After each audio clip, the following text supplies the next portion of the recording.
గురుదత్త జయకాళి. ఏడవ రాశి అనేటువంటి తులారాశి గురించి తెలుసుకుందాం. రారి రూరే రో తా తీ తూ అనే 9 అక్షరాలు కలిగినటువంటి ఈ యొక్క రాశి సుకుమారమైనటువంటి మనస్తత్వాన్ని కలిగి ఉంటారు.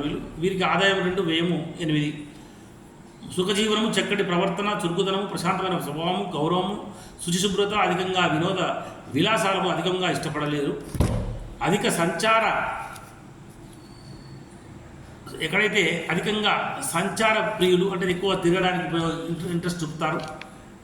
క్రయ విక్రయములందు అభిరుచి గలవారు, బంధు ప్రేమ అభిమానవంతులు, ధన కాంక్ష అధికము, పొగడ్తలకు లొంగిపోదురు, నిజాయితీ పరులు, అలంకార ప్రియులు, చిత్రమైనటువంటి లక్షణాలు కలిగి ఉందరు. ఈ రాశి వారికి గురువు 8 స్థానం, శని 5వ స్థానం వల్ల మిశ్రమ ఫలితం ఉండను.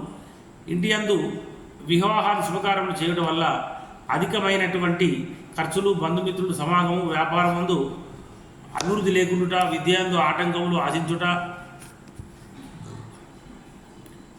ర్యాంకులు రాకుండా, ఉద్యోగ నష్టము, అనవసరమైనటువంటి ప్రయాణాలు చేయుట, ర్యాంకులు రాకపోవడం వల్ల కొంత ఇబ్బందులు కలిగే అవకాశం ఉంది. పిల్లలకు కొంత నిరుత్సాహం కూడా ఉంటుంది. ఆశించిన పదవులు దక్కపోవుట, ఖర్చులు అదుపులో ఉండవు, స్తోమతకు మించినటువంటి హామీలు ఇవ్వవద్దు. ఆర్థిక లావాదేవీలలో కొంత జాగ్రత్తగా ఉండాలి.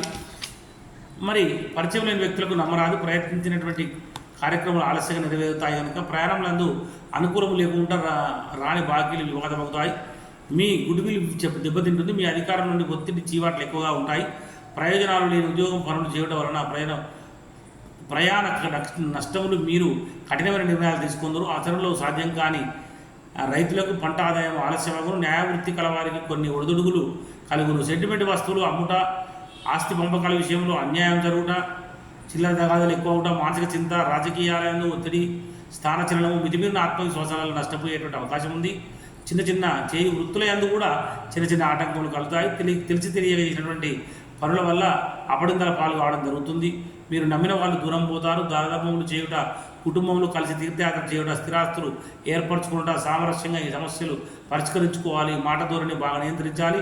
చేయి పనులందు ఒత్తిడి, శ్రమ అధికము. కొన్ని పనులు మొండిగా నెరవేరుస్తారు. ఇతర విషయాలలో జోక్యం చేసుకోవద్దు. కొన్ని సమయాలలో మిత్రుల సహకారం లభిస్తుంది. మనోధైర్యం పనులు చేయండి, ఇవి సంతృప్తినిస్తాయి.